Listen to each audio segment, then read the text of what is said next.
Earth was a distant memory, abandoned centuries ago after endless wars rendered it uninhabitable. Humanity had scattered across the galaxy, forming new empires on distant worlds. Among them, two rival factions, the Nordic dominion of Niflheim IX, hardened by an icy wasteland, and the Anglo-Federation of Albion Prime, thriving in vast megacities, had dominated the stars. Though an uneasy truce had kept them from open war, their ancient feud had never died. Then, a signal changed everything. A salvage drone drifting near a dying star detected an Earth artifact of immense power, the Mjolnir core, a legendary relic rumored to be created from the remains of a forgotten superweapon. The artifact's location became a secret no more, as both factions intercepted the transmission.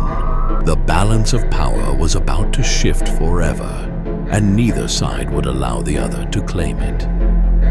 As tensions reached their breaking point, the Dominion struck first. Jarl Erik Stormborn Ragnarsson, leader of the Nordic forces, saw this as destiny, a chance to reclaim his people's warrior spirit. He gathered his cybernetic berserkers and launched an all-out assault on Albion Prime. The time for war had come. Albion Prime, the jewel of the Anglo-Federation, erupted into chaos as the Drekar-class warships of the Dominion descended from the skies, cutting through the planet's orbital defenses like blades through flesh. Plasma cannons roared, and drop pods rained from the heavens, unleashing hordes of cybernetic warriors upon Albion's gleaming spires.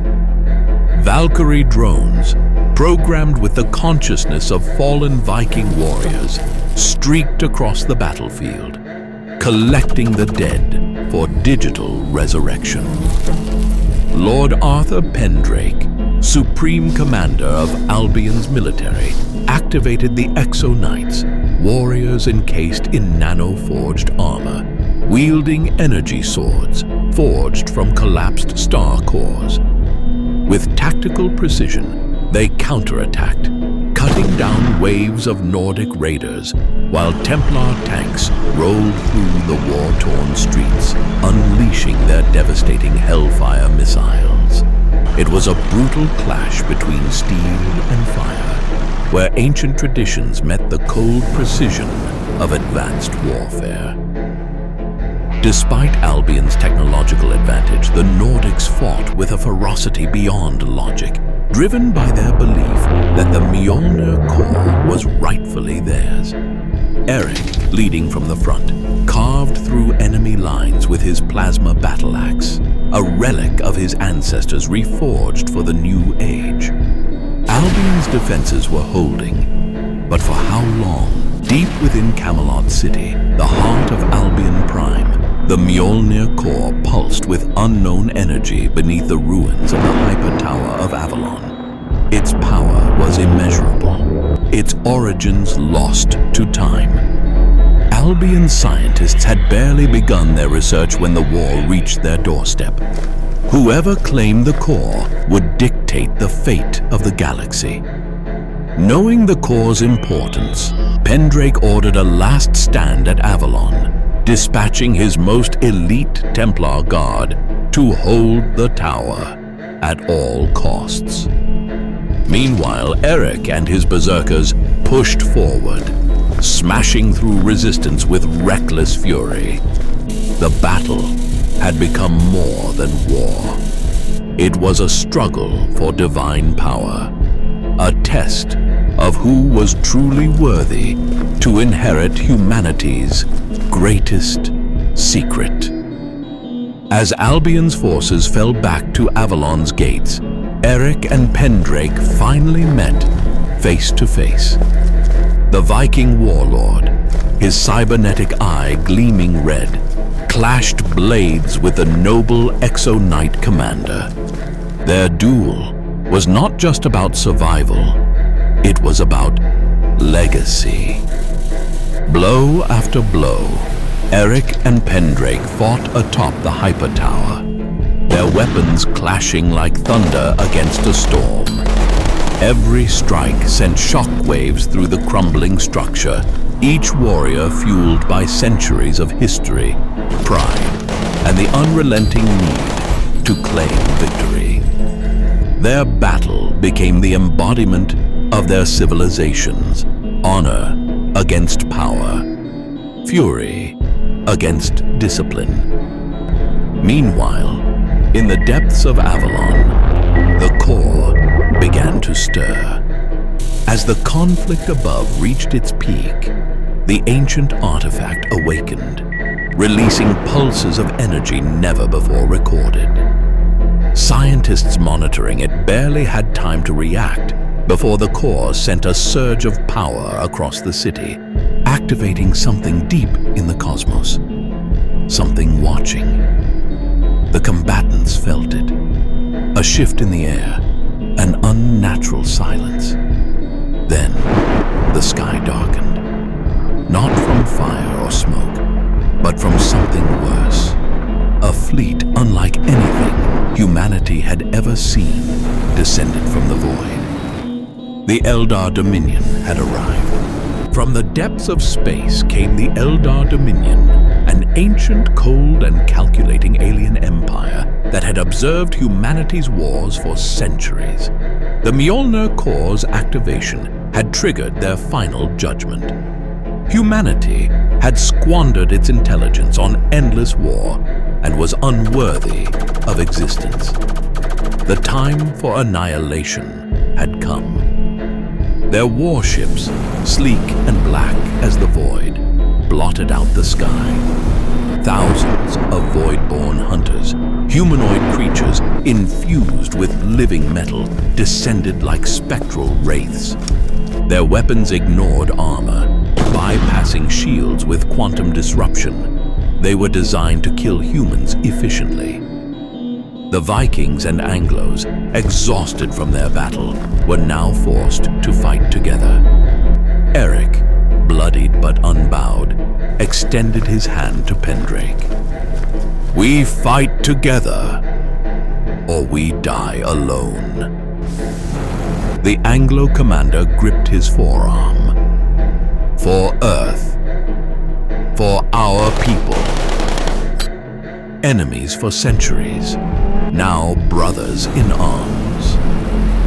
Despite their hatred, the warriors of Niflheim and Albion fought side by side, their combined strength turning the tide against the first wave of Eldar invaders. Berserkers charged alongside Exo-Knights, their energy weapons and plasma axes carving through the alien ranks. Albion's fleet repositioned, their starships forming defensive lines as Nordic warships unleashed experimental Ragnarok cannons. The battle extended beyond Albion's skies, into the stars themselves.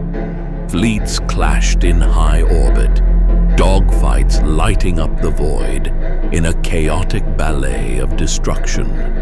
But even as humans held their ground, it became clear the Eldar Dominion was too powerful. For every ship they destroyed, two more took its place.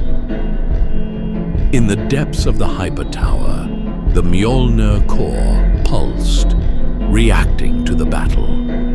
Scientists theorized that it was not just a weapon, but something more. Something alive. Deep within the ruins of Avalon, the Mjolnir core pulsed faster, responding to the chaos unfolding above. Albion's scientists, desperate to understand its true nature, struggled to decipher the data flooding their consoles. "It's not just a weapon," one of them gasped. "It's something else, something ancient." Before they could process more, a tremor rocked the facility as Eldar forces breached the tower's defenses. Above, the battle raged on. Exo-knights and berserkers, once mortal enemies, fought as a single force, cutting down the alien hordes with synchronized precision. But despite their combined might, the Eldar Dominion remained relentless. Their warships, now fully deploying their ground forces, flooded the battlefield with void-born hunters, each warrior a perfect fusion of organic tissue and machine. As the fighting reached its peak, a deafening pulse burst from the core, a wave of energy that froze time for an instant. Every soldier, every ship, every weapon was bathed in a blinding blue glow. And then, a voice echoed across the battlefield. Not from speakers, not from comms, but directly into the minds of every living being. You are not worthy. A vision filled the minds of Eric, Pendrake, and the others, a glimpse into the past. They saw Earth not as they remembered it, but as it had been before its fall. Lush, thriving, untouched by war. Then came the wars, the devastation, the greed, the rise and fall of empires.